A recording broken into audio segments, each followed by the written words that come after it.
Right, before we look at the inverse function of an exponential function, I would like us to discuss the exponential form and logarithmic form. Right, if a number is written in exponential form, then the exponent is the logarithm. The exponent is the logarithm.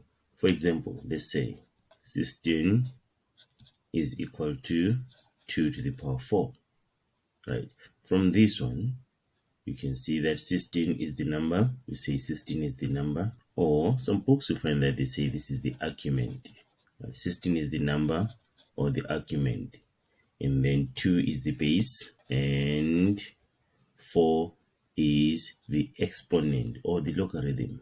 4 is the exponent, which is the logarithm. If a number is written in exponential form, the exponent is the logarithm. Please remember that. Right, so how do we read this? 16 is equal to 2 to the power 4. 16 is equal to 2 to the power 4 is read as logarithm of 16 to base 2 is 4. Logarithm of 16 to base 2 is equal to 4. 4 is the logarithm there. And then this can be written in the logarithmic form, can be written as log, and then the base. What is the base? Base is 2. So you put 2 there is the base. And then the number or the argument is 16. And then is equal to the exponent. The exponent, which is 4. Okay, please take note. So it's always the exponent, which is this, is equal to log, and then the base and the number. You just move anti-clockwise like this. 2 to the power 4 is equal to 16. 2 to the power 4 is equal to 16. 2 is the base, 4 is the exponent or logarithm, then 16 is the number or the argument. So now we have these two forms. These two things are just the same. This one is in the exponential form, and then this one is in logarithmic form. So that's what we're going to be doing in this lesson. We're going to convert from exponential form to logarithmic form, and then logarithmic form to exponential form. So in general, remember that in general, exponential form is like this. Number is equal to the base and then exponent. That's in general. And then logarithmic form is log, then the base, the number or argument is equal to exponent. And then let's look at the examples. Let's look at this. Write the following in logarithmic form. So we start with what? 4. That's the exponent. So, or the logarithm. So 4 is equal to, and then log, what is the base? The base is 3. It goes down there is the subscript, and then the number 81. So it's always exponent is equal to. Exponent is equal to. And then you know that here it is the base, and then what we're left with is just the number. So you write it there. So it's exponent is equal to log base and then number.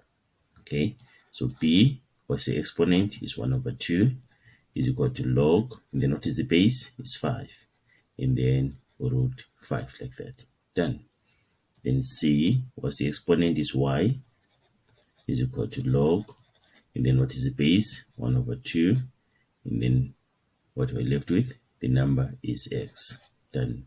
That's how we convert from exponential form to logarithmic form. Let's convert from logarithmic form to exponential form. Right, this one is easy, I think.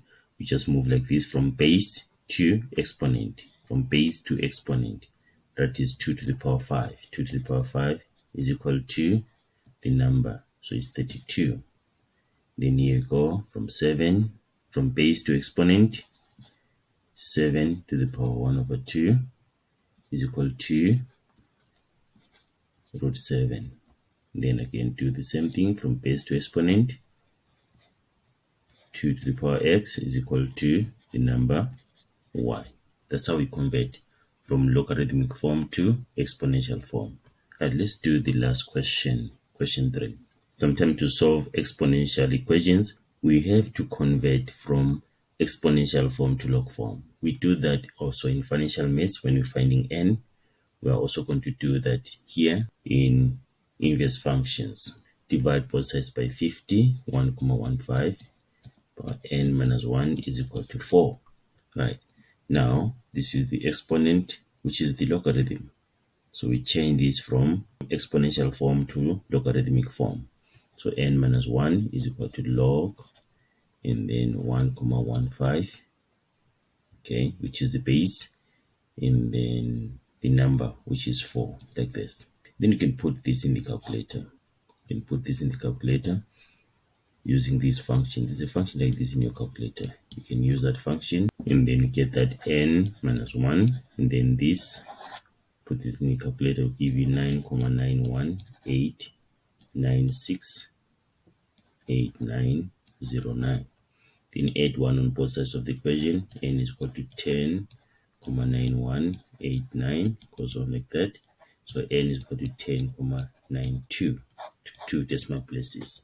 Done. This is how we convert from exponential form to logarithmic form, and vice versa. And also we apply these conversions to solve exponential equations.